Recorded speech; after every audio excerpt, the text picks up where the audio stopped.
You never get a second chance to make a first impression, goes the old adage. As can be seen, I am clad in my school uniform, neatly dressed, hair tied back, prim and proper, just as to create a good first impression on all who watch. An entire year of virtual living has cast an unwanted curtain to fall on the faces of those with whom we interact. With our associations becoming digitally equipped, there has risen an inability to fully assess who is in front of us. But that hasn't served as a hindrance or been able to dampen the formidable power of first impressions. In fact, believe me or not, my first impression got created in your minds in the very first 5 seconds of you watching me. Yes, all that was needed was 5 seconds. Shocking, isn't it? Research by neuroscientists at the Harvard and New York University suggests that 2 regions of our brain, namely the PCC and amygdala, are actively engaged during the encoding of impressions and tend to form numerous evaluations even when we briefly encounter with people. Receiving a signal to sort and categorize, our brain starts to compartmentalize information based on each person's personal and subjective choice, resulting in the formation, the imprint of a first impression. Studies have revealed that even before we open our mouth, yes, our impressions are created even before we open our mouth. A clear indication to the 738-55 rule, which suggests that verbal communication contributes to a mere 7% of our impression, while vocal and visual communication have a major weightage of 38 and 55% respectively. I'm here to talk about. If I were to speak like that, in a faint voice, my hands quivering, my legs like blancmange, would you listen to me, believe in me, or even bother to pay attention to me? Even if I had the solution, the answer to all your problems? No. And that's the power of body language on creating an impression. As human beings, we are cynical in nature.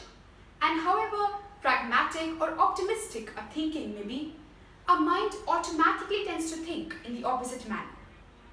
A person selling an object or preaching an idea or thought to us needs to have the conviction we wish to see in him. A confident personality, a straight posture, an ingenuous smile. All these things contribute immensely. A salesperson who is timid, unaware, mumbling to himself is one who can in no way convince us to buy what he is selling. On the other hand, a joyful, extroverted, confident personality, outgoing in nature, is what enthralls our attention and invigorates us to listen, and may even have the power to change the way we think. The way we carry ourselves, the way we dress, the hairstyles we embody, all form an essential part of our appearance and contribute significantly to the formation of our impression. Even our names, from the way they are spelled to the way they sound to the number of syllables they have, all may create a world of difference in the way they are perceived by our minds. While some may make our brows arch with interest, others may not even have the power to reach our ears. Our appearance and our vibe actually may serve as an answer to most of the questions swarming in a person's mind regarding as a personality. Whether we are diffident, trustworthy, caring, confident, intimidating, etc. Its might is such that it may be difficult to convince someone to believe otherwise.